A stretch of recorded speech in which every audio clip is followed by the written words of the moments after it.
Okay, let's talk fasting. Very controversial topic, more specifically, intermittent fasting. So, one thing that is not necessarily kept in mind is that, yes, fasting is absolutely beneficial for the body, but it's a huge but. One size does not fit all. And this is really, really important. And it does get glossed over in other resources that might be out there. One thing that I'm very passionate about is treating individuals as individuals. And yes, there is a lot of commonality amongst what we see out there and what's happening in the human body, but there is still a lot of individual variation. And specifically in my client population, I'm mostly dealing with women. And so I have a specific interest in the health and wellness ramifications on women's physiology and women's well-being and women's emotional health, and particularly in the group of stressed women. And that is a lot of us, a huge amount of us.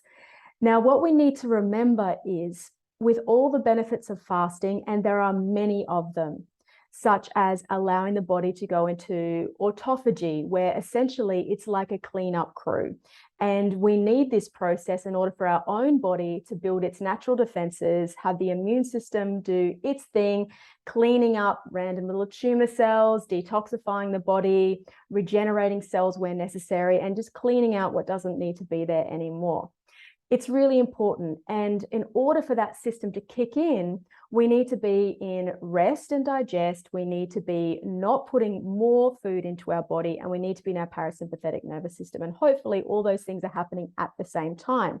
And this is where we can sometimes fall off a little bit with fasting, and specifically intermittent fasting as a regular regime, because it does produce a stress for the body. So despite all the amazing benefits, the body is put into a stressed state because there is a state of deprivation of nutritional input.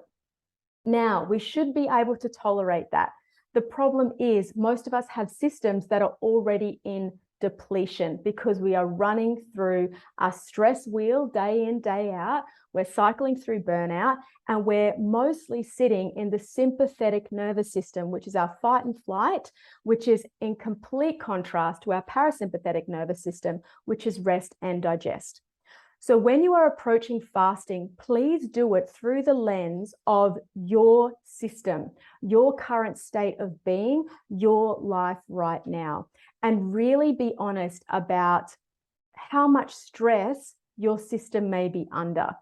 And you might feel great and like you're very, very productive and dynamic in your life, but is your body taking that toll on? Are you getting enough sleep? Do you feel rested in the morning? Are you having a lot of energy, drinks and things, caffeine to support you? Are you having lots of sugar? So you might feel like, oh, I'm doing fine, but we're trying to look at this through the lens of our body. And if our body is in a balanced and healthy state, and for many of us, it's not, it's in chronic stress.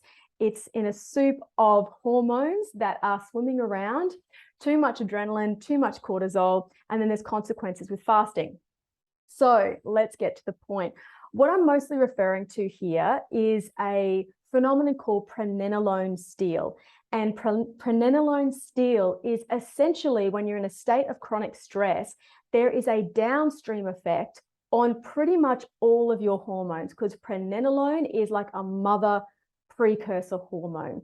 So you will have impacts on testosterone, estrogen, progesterone, thyroid hormones. And so when those things are already not functioning optimally and we add fasting into that, we're driving more stress in the system, we're creating more pregnenolone steal, we're creating more cortisol, and we're really impairing or down-regulating the correct balance of estrogen, progesterone, and also our thyroid hormones. And women in particular are very prone to thyroid disorders if they are fasting in a stressed state in a chronic way. So for this reason, I offer you a solution, looking through the lens of your body. You don't have to do really severe fasting regimes, but if you are in chronic stress, it doesn't mean you have to leave intermittent fasting out altogether, because there's still great value in it. So I'll present 3 levels for you. Level 1 is basically your really simple overnight fast. And this is a 12 to 14-hour fast. As difficult as this might sound conceptually, most of this time you should be sleeping. So for example, if you were to finish your evening meal at 7 p.m. and not begin eating until after 7 a.m. in the morning, having water in between, of course, as you feel you need, then you've done a 12-hour fast. And 12 to 14 hours every single day is a fantastic place to be. So that's your simple level 1. If you're feeling like your body can be challenged a little bit more, then you can move up to a level 2 option. And for this, I offer you a morning smoothie, fasting then for the day with just water, herbal teas, and then for dinner, having another smoothie. So why am I saying smoothies? Because it's almost like you're just subsisting on liquid. It's really pre-digested because all the nutrition is really, really broken down, and it's much, much easier for your body to absorb. So you're not taking your body too much into a state of digestion. It's really, really mild and simple, but you're feeling like you're getting some sustenance. Your body is not flipping too much into a deprivation state. It's not going to flip into ketosis. You're just getting a little bit of nutrition that's going to be really, really easily digestible.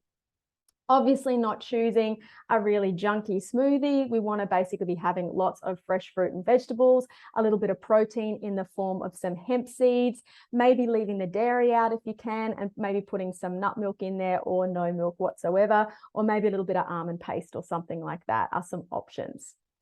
The third level, and this is as far as I would go in the stressed woman, the third level I would offer is a fast where basically you've eaten the night before what you would normally eat, and when you've chosen your fasting day, you are starting in the morning fasted, but you have water, you can have herbal tea, and you're going all the way through until dinner. And then at dinner, you can choose. You can either fast for that dinner as well and go all the way to the next morning. That's very, very hardcore. Or I would actually recommend breaking your fast at that point and having a really, really healthy, light, nutritious dinner. You may even choose the smoothie option here as well. It is extremely important to keep your water intake up during fasting. It's really, really crucial because it's helping your body in a detoxification process. And you want to make sure that you're staying hydrated to minimize some symptoms that you may experience with fasting, such as headache. So that's the level. So level 1, really, really simple overnight fast. That's it. Level 2, you're moving into a morning smoothie and then a dinner smoothie. That's it. Water in between. And then level 3, you are fasting for the entire day and then having a dinner in the evening, which may be just a smoothie, or you may actually choose to have a meal. Really, really check in with your own system. It's really important. Trust your body, but also look at the behaviors that can come out with fasting, because there can be many of them. So we can really go into a stress response. Just really, really support your body through that and ease yourself into this as a ritual and routine. It doesn't need to be something that you just go gung-ho into, because it's really not respecting your stressed little body that we're trying to nurture at this time. So I hope that's been useful and given you some really, really clear levels that you can approach your intermittent fasting regime from.